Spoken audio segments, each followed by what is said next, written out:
మీరు సినిమా తీసే క్రమంలో నిజంగా తీసే క్రమంలో చాలా అష్టకష్టాలు పడుతుంటారు, రిలీజ్కి కూడా అష్టకష్టాలు పడుతుంటారు. కానీ ఏంటంటే మీరు ఇప్పుడు కనుక ఒప్పుకుంటే మీకు కోట్లు ఇచ్చి ఆఫర్ చేసి ఆర్టిస్ట్గా పెట్టుకునే డైరెక్టర్లు చాలామంది ఉన్నారు. అవన్నీ పక్కన పెట్టేసి మీ పందాలు మీ సిద్ధాంతాలను వదులుకోకుండా మీరు ట్రావెల్ అవుతున్నారు. అంటే ఇవన్నీ ఇంత కష్టాలు పడే బదులు ఒక క్యారెక్టర్ని ఒప్పుకొని దాన్ని కొంత సంపాదించుకొని మీ సినిమాలు మంచిగా ఇంకా మంచి క్వాలిటీతో తీసుకోవచ్చు కదా. మీ సిద్ధాంతాలు మార్చుకోమని నేను అనట్లేదు, ఆ డబ్బు వెనకేసుకొని మంచి సినిమాలు చేయొచ్చు, ఇంకా మంచి క్వాలిటీతో చేయొచ్చు కదా. ఇప్పుడు మీకులాగే నా శ్రేయోగులు చాలామంది అంటున్నారు, నరసింహ గారు మీకులాగే చాలామంది అంటున్నారండి. అయితే మీరందరూ మిస్ అవుతున్నారు నన్ను. నేనేం అష్టకష్టాలు పట్ల. ఓకే, ఫస్ట్ ఆఫ్ ఆల్ నేను చాలా ఆనందపడుతూ నేను చేస్తున్నాను. చాలా ఆనందంగా తృప్తిగా నా సినిమాలు తీస్తున్నాను. చాలా ఆనందంగా తృప్తిగా అనేక మంది మిత్రులు సహాయ సహకారాలతో ఆ జనం దేవుల సినిమాలు రిలీజ్ చేస్తున్నా. ఇప్పుడు మీరు ఏదన్నా పని చేస్తున్నాడు ముందు మీకు తృప్తి కావాలి. ఓకే, మీకు ముందు నేను చేస్తున్న పని నాకు నచ్చింది అనే ఐచ్ఛగా కావాలి, ఇష్టత కావాలి. అది కష్టం నష్టం అనుకుంటే అది యాప్ట్ కాదండి, అందులో ఆనందం ఉంది సార్. అలా నేను చేస్తున్న పని. ఇప్పుడు బ్రదర్, నేను 30 ఏళ్ళ బట్టి సినిమాలు తీస్తున్నా. అర్ధరాసంతం నుండి ఇప్పుడు దండకారణ్యం దాకా ఒక 20 ఏళ్ళు నా సినిమాలు మామూలు విజయాలు కదండి. అవును, అర్ధరాసంతం సంవత్సరం వాడింది సార్, అది ఎర్రసేను సంవత్సరం వాడిందండి. శ్యామలదండు జుబులి, దండోర, ఊరు మనదర, అడవి డ్యూటీలు, చీకటి సూర్లు, దళం, చాలా సినిమాలు 100 డేస్లు అండి. సో ఇలాంటి దశలో అప్పుడు మీరు చెప్పే ఈ కష్టాలు అంటే సెన్స్ అర్థమైంది నాకు. ఫైనాన్షియల్ కష్టాలు మీరు చెప్పేది కదండి, అంతే సార్. అందుకని గురించి 20 ఇయర్స్ నిజంగా నా సినిమాలు ఉధృతంగా ఆడి, బళ్ళు, ట్రాక్టర్లు, లారీలు తిరణాలండి, మామూలుగా సార్. ఆ దశలో అనేక మంది నా రూట్కి వచ్చారు సినిమా ఇండస్ట్రీలో. అంటే ఈ రకమైన ప్లాట్ చిత్రాలు అనేక మంది పెద్దలు, అనేక మంది. అది విప్లవ సొత్తు కాదండి, అది నాతో స్టార్ట్ అవ్వలేదు, నాతో ఫినిష్ కాదు. ఎవరైనా తీస్తారు. వీడు బాజుడు నేను కూడా కాదు, ఆజుడు నేను కూడా కాదు. గోడవల్లి రామబ్రహ్మం గారు కానించి ఇప్పటిదాకా ఎందరో మహానుభావులు సామాజిక దృక్పథాలతో సినిమాలు తీస్తూ అమోఘంగా రోల్ ప్లే చేస్తున్నారండి. గోడవల్లి రామబ్రహ్మం గారా, బిఎన్ రెడ్డి గారా, కేవీ రెడ్డి గారా, వైవి రావు గారా, నాగయ్య గారా, ఆది సుబ్బారావు గారా, అలాగే వి మసూనరావు గారా, కె విశ్వనాథ్ గారా, మా గురు దాసనాడారా, బాపు గారా, మదల్ రంగారావు గారా, బి నరసింహరావు గారా, టి కృష్ణ గారా, దవడ సత్యం గారా,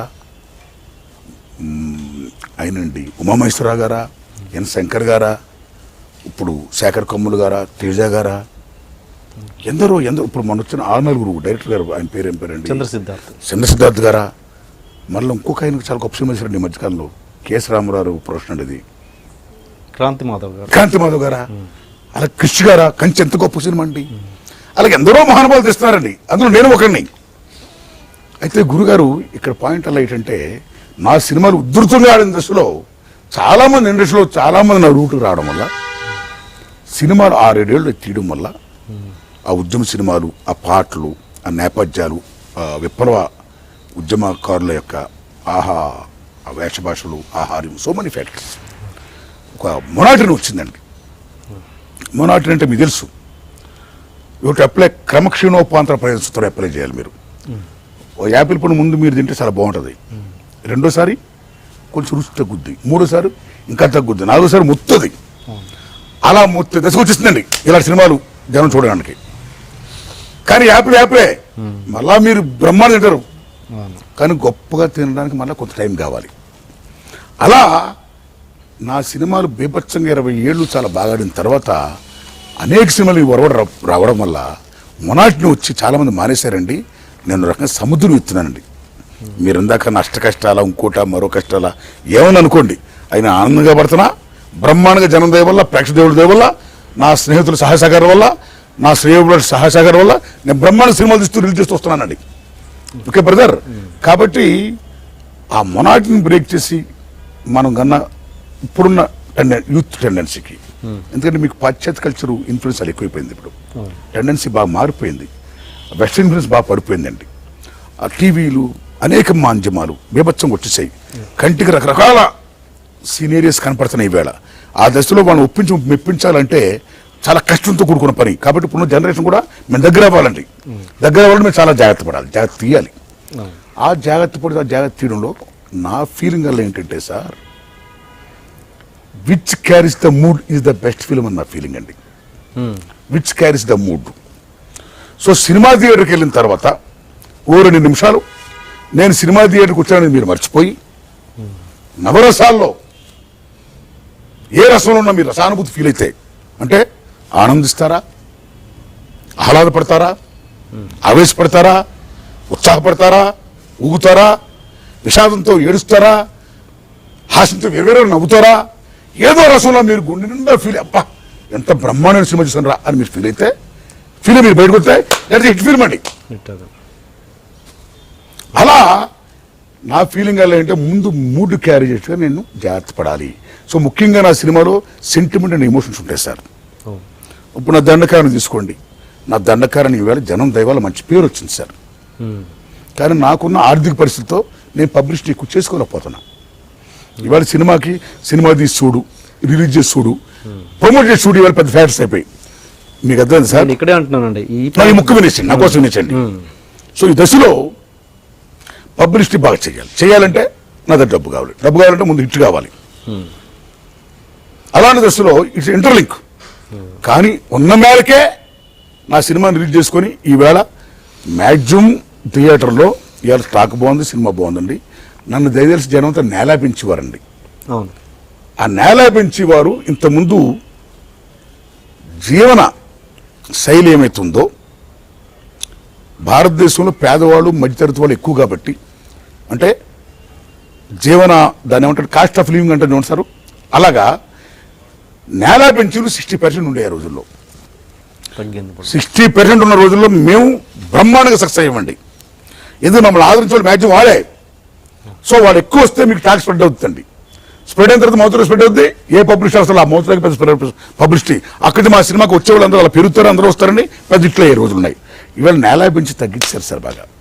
3 లైన్లు గురారు. అక్కడ మాకు దెబ్బ ఫేస్ కష్టాలు స్టార్ట్ అయ్యి. అంత తప్పితే మేము ఫెయిల్యూర్ కాదు. అక్కడ 3 లైన్లు చేయడం వల్ల వచ్చిన 3 లైన్లకి వస్తున్నారు, హౌస్ఫుల్ అవుతున్నారు. ఇప్పుడు నా దండకాయన సినిమా కూడా బ్లాక్లో అమ్మారండి దేవి థియేటర్ నేల పెంచి. మళ్ళీ వాళ్ళు 100 రూపాయలకి వెళ్ళిపోతారు, బ్యాక్ వెళ్ళిపోతున్నారు. కాబట్టి నేల పెంచి కన్నా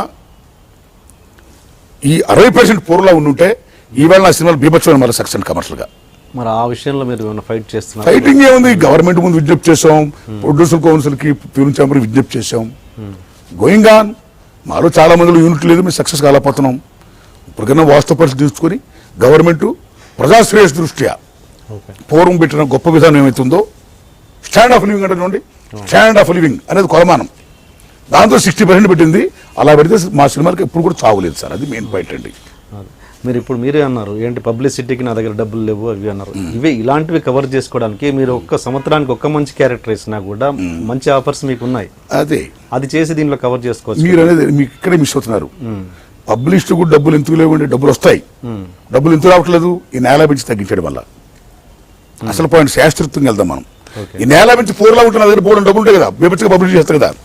కాబట్టి ఏదో సినిమాలు యాక్ట్ చేస్తున్న డబ్బులు వస్తాయి, దానికంటే కూడా నేల పెంచి పెంచాల్సిందిగా నేను ప్రొడ్యూసర్ కౌన్సిల్ని, ఫిల్మ్ ఛాంబర్ని, గవర్నమెంట్ విజ్ఞప్తి చేస్తున్నా. అది మేజర్ పాయింట్ కదా, అది ఇండస్ట్రీ సంబంధించింది కదా, అది వ్యవస్థ. అదే ఉందండి డబ్బులు.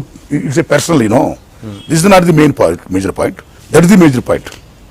ఈ రకమైన సినిమాలకి, సగటు సినిమాలకి పెద్ద లైఫ్ 60% నేల పెంచి పూర్ణ చేస్తే according to stand of living. మీరు ఇంటర్వ్యూలో గతంలో కూడా చెప్పారు నాకు అప్పులు ఉన్నాయి కొన్ని అని. అయ్యే ఉన్నాయండి, భారతదేశానికి అప్పులు ఎవరికి అప్పులు చెప్పండి. అవన్నీ మామూలు సార్. ఇవన్నీ intention is good, everything is going to be good అంటారండి. క్యాచ్ పాయింట్ లిన్ మహానుభావుడు చెప్పాడు అన్నమాట. My intention is to clear my juice. కోట్లు సంపాదించినవాడు నేను, కోట్లు ఖర్చు పెట్టినవాడిని, కోట్లు అప్పు చేసినవాడిని, మన కోట్లు అప్పు తీరుస్తా. ఎవరికి లేవు అప్పులు, ఎవరికి లేవు. నేను ఫ్రాంక్ గా చెప్పాను, మీరు చాలా చెప్పరు. మీకు నా తేడా అంతే. అది పెద్ద ఇష్యూ ఏం కాదు బ్రదర్. Catch point.